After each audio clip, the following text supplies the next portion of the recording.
오늘은 상번제를 들이대라는 제목으로 말씀을 전하겠습니다. 종종 우리는 성경을 읽으면서 가나안 땅에 대한 잘못된 기대감, 또 잘못된 이상을 가지고 있습니다. 그래서 가나안 땅을 마치 아메리칸 드림을 연상케 하는 약속의 땅이라고 생각합니다. 물론 우리로 하여금 가나안 땅을 아메리칸 드림, 곧 성공과 번영의 땅으로 생각하게 만드는 구절이 있습니다.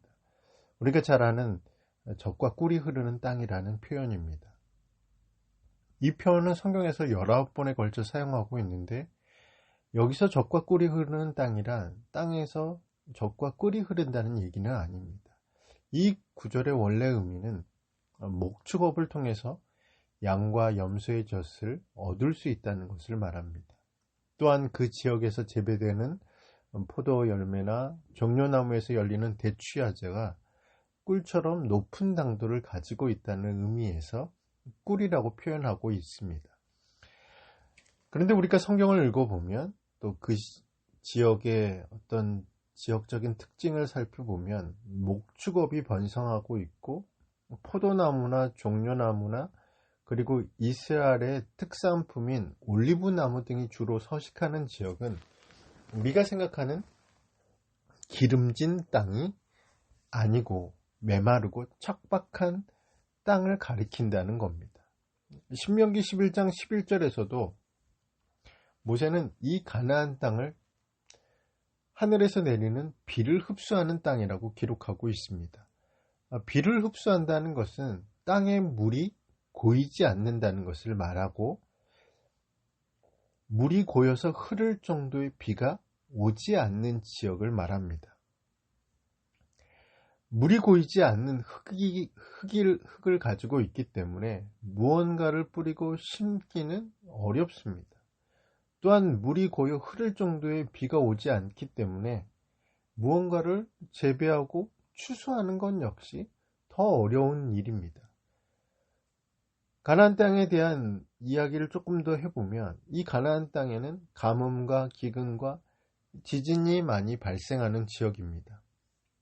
우리가 잘 아는 대로 창세기의 말씀을 보면 아브라함은 하나님이 지시하신 땅 가나안 땅으로 이주했습니다.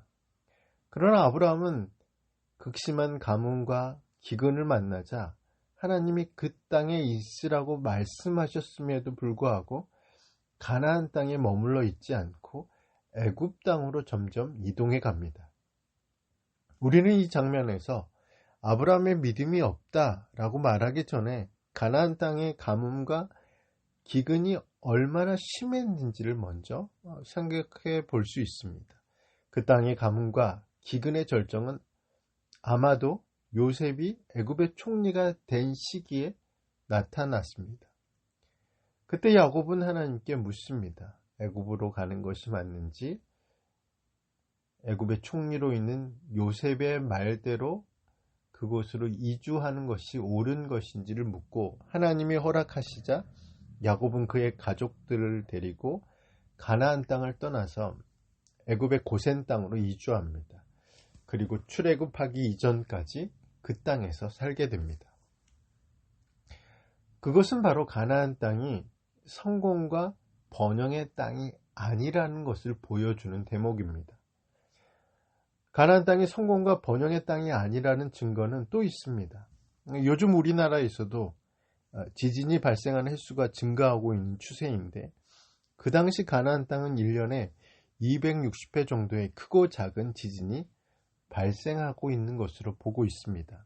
물론 그 지진의 강도가 어땠느냐는 모르겠지만 아마 그렇게 살기 좋은 환경은 아니라는 사실은 변하지 않습니다. 성경을 찾아보면 땅이 변하든지 산들이 흔들리든지 라는 구절이 있습니다. 이 구절은 가나안 땅에서 발생하는 홍수와 지진에 대한 장면을 그대로 묘사한 것입니다. 땅이 변한다는 것은 가나안 땅의 토양 자체가 홍수나 빗물에 의해서 뒤틀린다는 것을 말합니다. 그리고 산들이 흔들린다는 것은 산을 흔들 정도의 지진이 그 지역에 발생했음을 기록하고 있는 것입니다. 최근 이스라엘 언론들은 튀르키예에서 발생한 지진의 여파가 이스라엘의 지진대를 흔들어 놓았다라고 보도하면서 앞으로 발생할 지진에 대비해야 된다라는 기사를 내보냈습니다. 아마도 튀르키예에서 발생한 지진의 여파가 또다시 그들의 삶을 흔들어 놓을 것에 대한 그런 염려, 또 그런 준비가 필요하다라는 의도로 우리는 읽을 수 있습니다. 반면에 이스라엘 백성들이 나온 애굽 땅은 어떨까요? 요즘 논에 물을 대는 시기인지 농수로마다 물이 흐르고 논마다 물이 가득 채워져 있는데 우리는 그것을 보면서 이런 환경이 얼마나 풍요로운지를 잘 알지 못합니다. 그러나 이스라엘 백성들은 애굽 땅이 그렇게 보였을 것입니다. 정작 살고 있는 사람들은 잘 알지 못하지만 그곳을 떠나 본 사람들, 또 그곳에서 생활했고 지금은 그곳에 생활하지 않는 사람들은 그 이전의 삶이 얼마나 좋았는지, 그 이전의 삶이 얼마나 나빴는지를 객관적으로 평가할 수 있을 것이라고 생각합니다. 이스라엘 백성들이 만약에 우리나라를 본다면 아마 애굽과 같았다라고 생각할 수도 있습니다. 그래서 그들은 민수기 16장 13절에 모세를 향해서 우리를 젖과 꿀이 흐르는 애굽 땅에서 이끌어내 광야에서 죽게 만들었다라고 원망하고 있습니다.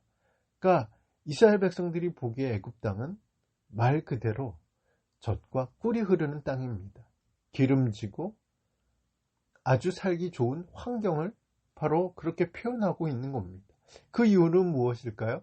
바로 나일강이 주는 선물, 나일강이 주는 혜택을 애굽이, 이집트가 누리고 있었기 때문에 이스라엘 백성들은 그 광경, 그 풍경, 그 경험들을 통해서 애굽을 그렇게 불렀습니다. 이것은 이스라엘 생각만 그랬을까요? 그들의 짧은 경험, 또 그들이 가지고 있는 협소한 어떤 그런 체험들이 만들어낸 생각은 아닐까요? 그렇지 않습니다. 성경은 애굽이 얼마나 살기 좋은지 창세기 13장의 말씀에 여호와의 동산과 애굽 땅을 동격으로 놓고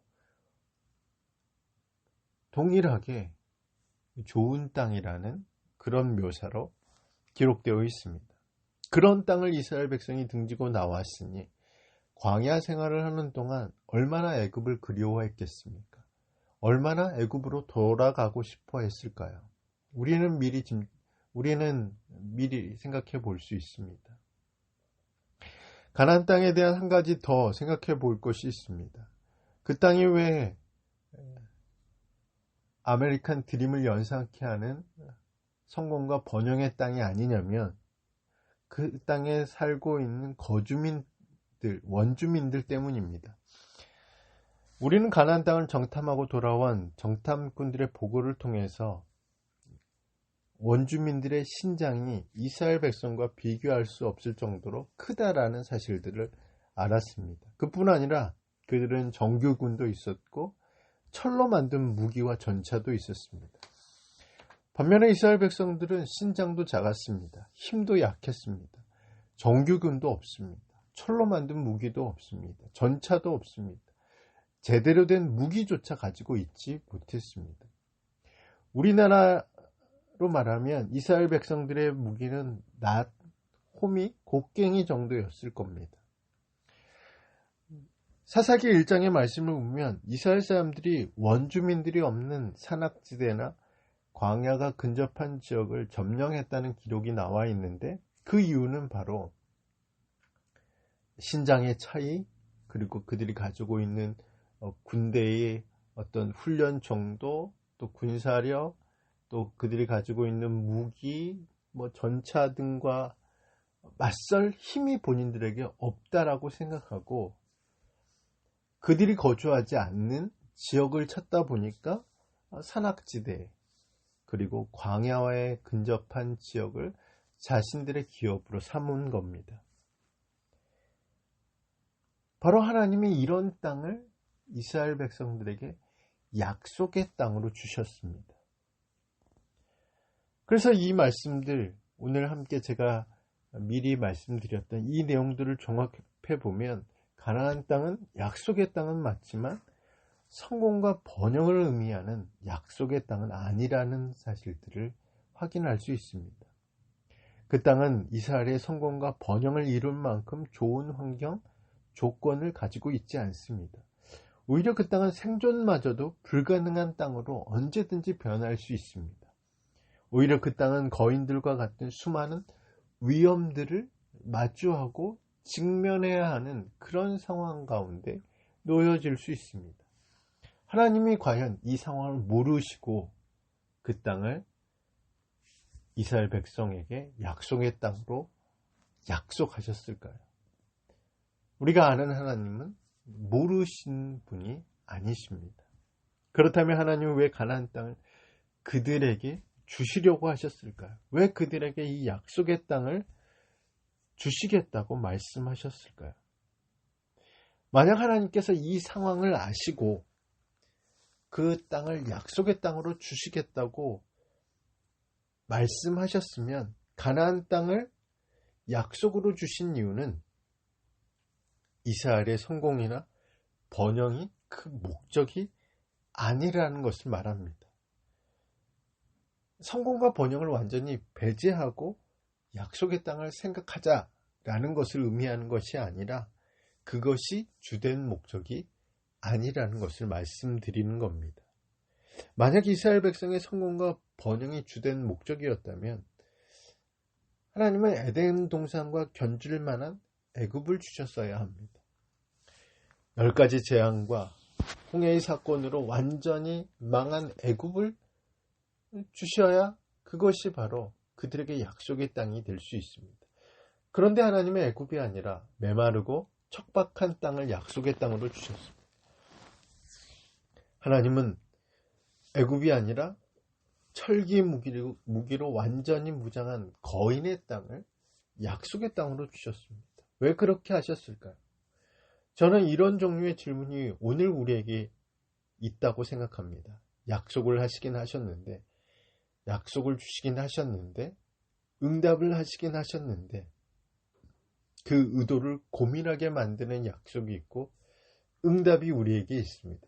그뿐 아니라 그 약속에 대한 응답을 경험했음에도 불구하고 여전히 우리는 변화되지 않고 여전히 우리에게 염려와 근심이 떠나지 않는 현실을 보게 될 때, 그때 우리는 이렇게 생각합니다. 약속이 잘못되었나?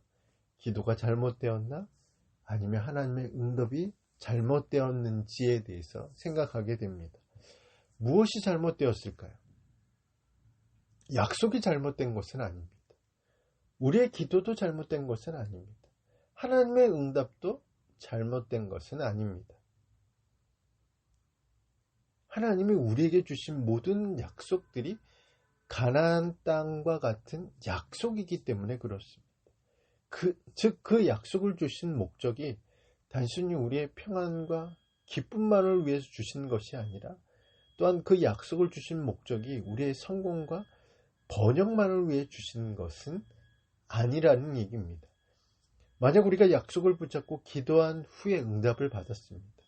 하지만 그 응답의 결과들이 우리의 가치관과 우리의 삶을 변화시키지 못했다면, 여전히 우리의 상황과 현실을 바꾸지 못했다면, 그래서 여전히 우리로 하여금 근심하게 만들고 걱정하게 만들고 염려하게 만들고 있다면, 혹 약속을 붙잡고 기도했는데 응답을 받지 못해서 실망하거나 불평하거나 원망하고 있다면, 그것은 우리도 우리에게 주신 하나님의 약속을 아메리칸 드림과 같은 것으로 취급하고 있기 때문에 그렇습니다. 그것은 우리에게 주신 약속을 잘못 이해하고 있는 것을 의미합니다. 하나님은 우리에게 주신 약속들의 주된 이유는 있습니다. 하나님이 이스라엘 백성에게 메마르고 척박한 땅, 철기로 무장한 거인들의 땅을 주신 이유가 분명히 있습니다. 저는 그 이유가 바로 오늘 본문과 연관되어 있다고 믿습니다. 자, 오늘 본문은 민수기 27장 이후에 등장하기에는 뭔가 어색한 부분이 있습니다. 우리는 지난주에 27장에서 20세 이상 전쟁에 나갈 만한 남자의 수를 계산해 보라는 명령, 또 땅을 분배해 달라는 슬로보아스의 딸들, 그리고 모세의 후임자로 여호수아가 세워진 장면을 보았습니다. 그러면 당연히 28장에서는 여호수아를 중심으로 전쟁에 나갈 만한 20세의 인원을 지파별로 어떻게 배치할 것인지, 어떤 전략을 가지고 가나안 땅을 점령할 것인지에 대한 기록으로 연결되는 것이 맥락상 어색하지 않습니다. 그런데 뜬금없이 스토리가 딱 끊겼습니다. 뜬금없이 가나안 땅에서의 제사, 안식일, 초하루, 또 지켜야 할 절기들이 28장에 기록되어 있습니다. 앞에 전개된 스토리와 전혀 어울리지 않는 이런 배열들은 이곳에서만 나타나는 것이 아니라 출애굽기에서도 그리고 민수기에서도 종종 우리는 발견할 수 있습니다. 실수일까요? 우연일까요? 아니면 다른 이유나 목적이 있을까요? 우리는 성경이 오류 없이 기록된 하나님의 말씀이라고 믿는 믿음 가운데 우리의 신앙의 기초를 세우고 또 우리의 믿음의 근본으로 생각하고 신앙생활을 해오고 있습니다. 또한 우리는 성경이 성령 하나님의 감동과 감독 가운데 인간 저자를 통해서 기록되었다라는 믿음 가운데 이 말씀이 성령의 조명하심으로 말미암아 깨달아지도록 그렇게 기도하고 그렇게 믿고 신앙생활을 하고 있습니다. 이런 믿음을 우리가 가지고 있다는 것은 우리가 성경의 기록이나 성경의 배열이나 성경의 구조나 성경의 맥락 등에서 실수나 우연이 존재하지 않는다는 것을 믿고 있는 것을 의미합니다. 그렇다면 실수나 우연이 아니라면 단 한 가지 남아있는 것이 있습니다. 분명한 의도와 목적을 가지고 기록되었고 배열되었다는 것만 남았습니다. 어떤 의도와 목적이 담겨져 있을까요? 자, 그 의도와 목적은 단 한 가지입니다. 예배입니다. 가나안 땅을 약속의 땅으로 주신 의도와 목적도 단 한 가지입니다. 예배입니다. 우리에게 주신 수많은 약속들의 의도와 목적도 단 한 가지입니다. 하나님을 예배하는 것입니다. 하나님은 가나안 땅을 주시는 것보다 하나님을 예배하는 것을 더 중요하게 생각하십니다. 하나님은 우리에게 약속을 주시고 그 약속을 이루실 응답을 주시는 것보다 우리가 하나님을 예배하는 것을 더 원하시는 하나님이십니다. 물론 하나님은 가나안 땅을 주십니다. 물론 하나님은 우리에게 약속을 주시고 그 약속이 우리의 삶을 통해서 우리의 믿음을 통해서 응답되어지기를 원하시고 기뻐하시는 하나님입니다. 그러나 하나님이 더 원하시는 것이 있습니다. 하나님이 더 중요하게 생각하시는 것이 있습니다. 하나님이 우리에게 더 요구하시는 것이 있습니다. 그것은 바로 우리가 하나님을 예배하는 것입니다. 다른 모든 것은 부차적인 것입니다. 만약 하나님께서 가나안 땅에서 하나님을 예배하는 것이 주된 목적이 되지 못했다면 어떤 일들이 일어나는지를 성경은 분명하게 보여주고 있습니다. 이스라엘 백성은 가나안 땅에서도 약속의 땅에서도 고난을 당하고 환난을 당하게 됩니다. 하나님의 징계를 경험하고 하나님의 심판을 경험하게 됩니다. 주변 이방 국가들로부터 핍박을 당하고 환난을 당하고 고통을 당합니다. 그리고 그들은 그 땅에서 추방당합니다. 만약 가나안 땅이 성공과 번영만을 위해 주신 땅이라면 가나안 땅 안에서 하나님을 예배하는 것이 주된 목적이 아니라 다른 것이 주된 목적이 되었다면 바로 이런 결과를 얻게 되는 겁니다. 우리의 약속도 마찬가지로 그렇습니다. 하나님의 약속과 그 응답을 경험했음에도 불구하고 하나님을 예배하는 것이 우리의 주된 삶의 목적이 되지 않는다면 더 이상 그 약속과 그 응답은 그 사람에게 어떤 기쁨도 평안도 안식도 주지 못하게 됩니다. 더 나아가 그 약속과 응답은 복이 아닙니다. 축복이 아닙니다. 시험이고 유혹이고 결국 그 사람의 걸림돌이 되고 장벽이 되는 것입니다. 밥 버포드의 하프타임 4라는 책을 보면 플로리다에 열리는 개 경주 이야기를 기록하고 있습니다. 사람들은 전기로 움직이는 장난감 토끼를 잡아오도록 개를 훈련시킨답니다. 그러던 어느 날 이 장난감 토끼가 고장이 났고 개들이 그 토끼를 붙잡은 것입니다. 그 순간부터 개들이 이리저리 뛰면서 지저대고 서로 물어뜯는 바람에 훈련장이 난장판이 되었답니다. 개들이 고장난 토끼를 잡고 그 훈련장을 난장판으로 만든 이유는 무엇일까요? 막상 붙잡고 보니까 당황스러웠던 것이죠. 갑자기 허무해지고 두려워지기 시작한 것입니다. 저는 이런 모습들이 가나안 땅을 정복한 뒤에 예배가 아니라 다른 것에 목적을 둔 이스라엘 백성의 모습이라고 생각합니다. 그들은 가나안 땅을 정복했음에도 불구하고 가나안 땅을 약속의 땅으로 믿고 그 땅에 들어갔음에도 불구하고 가나안 땅에서 고난을 당했습니다. 가나안 땅에서 유혹을 받았습니다. 가나안 땅에서 징계를 받았습니다. 가나안 땅에서 심판을 경험하게 됐습니다. 결국은 가나안 땅에서 추방당하게 되었습니다. 그들의 욕심과 욕망이, 그들의 두려움과 염려가, 또 그들의 우상숭배와 그 가나안 땅의 문화에 젖어 살아가는 모습들이 결국은 이런 결과를 만들어낸 것입니다. 그러다가 그 나라에서 쫓겨나고 그 나라가 멸망하게 됩니다. 그러므로 약속을 받고 응답을 받았다 하더라도 그것 자체가 축복이 아닙니다. 우리는 그것을 축복이라고 생각하고 은혜라고 생각하고 그것이 자신의 믿음을 증거하는 결과라고 생각하지만 그것은 축복이 아닙니다.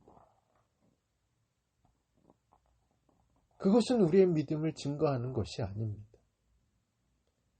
반대로 설령 우리가 약속을 붙잡고 있음에도 어떤 응답도 어떤 사인도 어떤 특별한 체험이 없다 하더라도 우리가 예배의 자리를 사모하고 예배의 자리를 지키고 예배를 통해서 주실 은혜들을 바라고 소망하고 있다면 저는 그것이 바로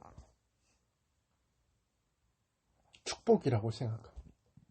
저는 그것이 우리의 믿음을 증거하는 증거물이라고 생각합니다. 그것 자체가 하나님을 신뢰하고 있음을 보여주는 증거입니다. 왜냐하면 우리가 믿는 약속의 목적, 우리가 경험한 응답의 그 목적은 바로 하나님을 예배하는 것이기 때문에 그렇습니다. 우리는 언젠가 망가질 수밖에 없는 그런 응답이나 그런 어떤 사건들이나 그런 체험들이 아니라 영원한 하나님을 갈망하는 존재들이기 때문에 우리의 예배가 우리의 복을 말하고 우리의 예배가 우리의 믿음을 증거하는 증거가 된다는 사실들을 우리는 잊지 말아야 합니다. 그렇다면 우리는 어떻게 하나님을 예배해야 될까요? 오늘 우리가 본문의 말씀을 다시 한번 돌아와서 살펴보면 하나님은 우리의 예배가 상번제가 되기를 원하신다 라고 기록하고 있습니다. 상번제는 무엇일까요? 상번제는 히브리어로 직역하면 항상 드리는 번제물을 뜻합니다. 그러니까 상번제를 드린다는 것은 하루에 2번 아침과 저녁으로 매일 1년 된 흠없는 순양을 잡고 가죽을 벗기고 각을 뜨고 불로 태우는 제사인 번제를 드리고 그 제물을 태울 때 기름을 섞은 가루도 함께 태우는 소제를 드리고 포도주나 과실로 만든 독주를 제단 곁에 부어드리는 전제를 바로 상번제라고 오늘 본문 말씀이 기록하고 있습니다. 매우 복잡합니다. 번거롭습니다. 비용이 많이 듭니다. 그리고 상번제를 하루에 2번씩이나 드리기에는 너무 많은 시간이 걸립니다. 그럼에도 불구하고 하나님이 상번제를 가나안 땅에서 드리라, 매일 아침과 저녁에 매일 이렇게 제사를 드리라고 말씀하고 있는 이유는 무엇일까요?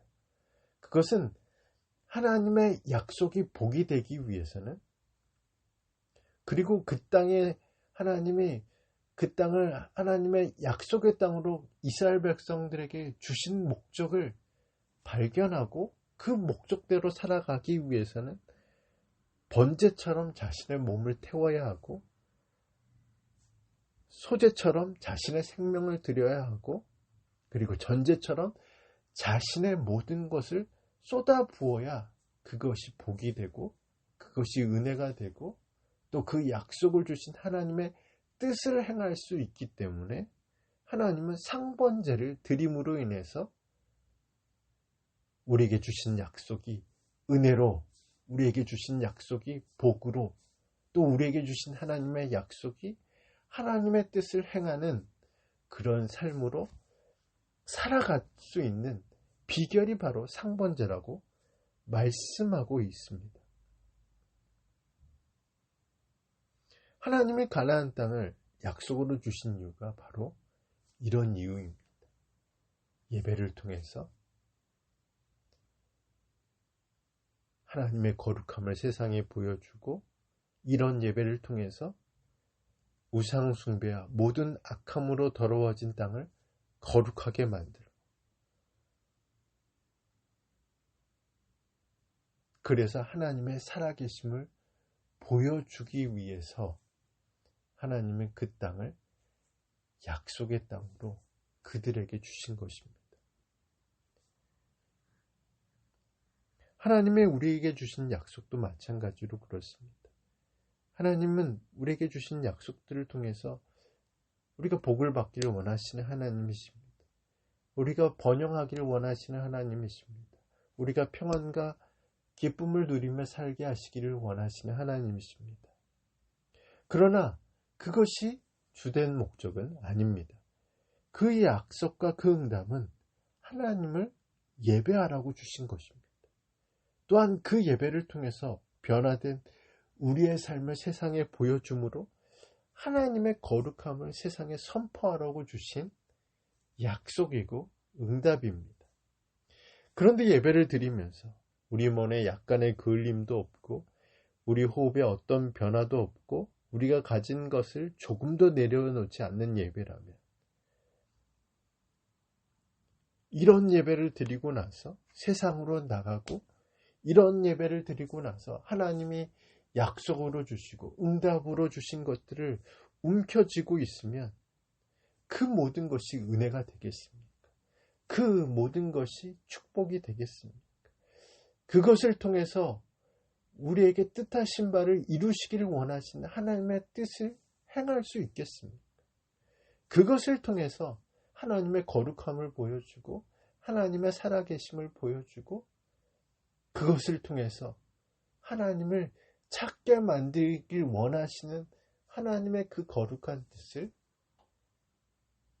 그들에게 보여줄 수 있겠습니까? 이런 예배를 드리고서 번제처럼, 소제처럼, 전제처럼 드리지 않고 자기 마음대로, 자기 욕심대로, 자기 생각들을 드리는 그 예배가 과연 그런 결과를 얻게 만들 수 있겠습니다. 결국 그 예배는 실패한 예배이고, 실패한 예배는 결국 실패한 인생으로, 하나님의 약속과 응답은 그들에게 유혹이 되고 시험이 되고 결과적으로 그들의 걸림돌이 될 수밖에 없는 그런 결과를 초래하지 않겠습니까? 존 팔포 목사님은 예배가 존재하지 않기 때문에 선교가 존재한다 라고 말씀하셨습니다. 즉 선교는 예배가 없는 곳에 예배가 존재하도록 만드는 것이라고 정의하고 있습니다.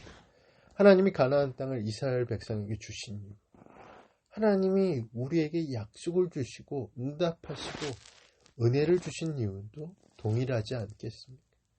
하나님은 우리가 예배자가 되기를 원하십니다. 약속을 통해서, 은혜를 통해서, 응답을 통해서 그 모든 것을 우리에게 주신 이유는 우리가 있는 그 자리에서 예배자로 세워지시기를 원하시는 하나님의 뜻이고 하나님의 목적입니다.